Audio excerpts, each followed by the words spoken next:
السلام عليكم ورحمة الله وبركاته. magacaygu waa Awaan Khadiir Maxamed Daahir. waxaan xagan ka soo jeedinayaa maanso la yiraahdo adduunyada darajadeed maraysa.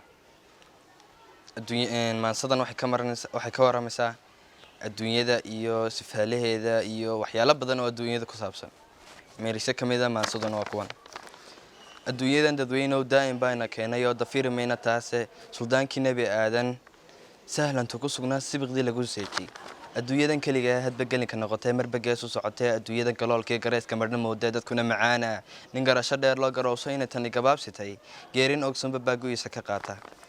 haddaanad maalin garaadka ilan garay wax ma dhaantida gacan haadiska duunyo way noo wada gabood ankiraada akhrina waxaynan gabin warguulaha la gacmayno has dhigano kalgacaylka duunyo gacmaheena ku dhagan yihiin oran weliga gaaridan adduunyada ku geeyani doonta kolba goosan baa la hoo wala isku doonsiin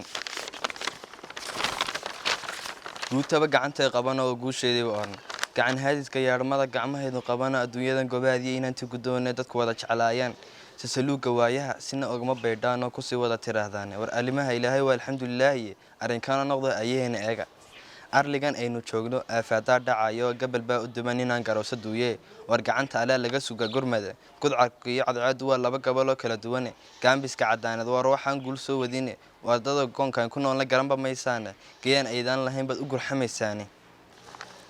adduunyada sasaanteediyo siday ila muuqatay saacad saqbarkiyo u sii socoto subaxdeena gaadhan allah ayo siraad iyo jidku nabigu saamiyay nagu simona saacid allah ayo sibi dhashay sidiisa noo xisaab aamin allah ayo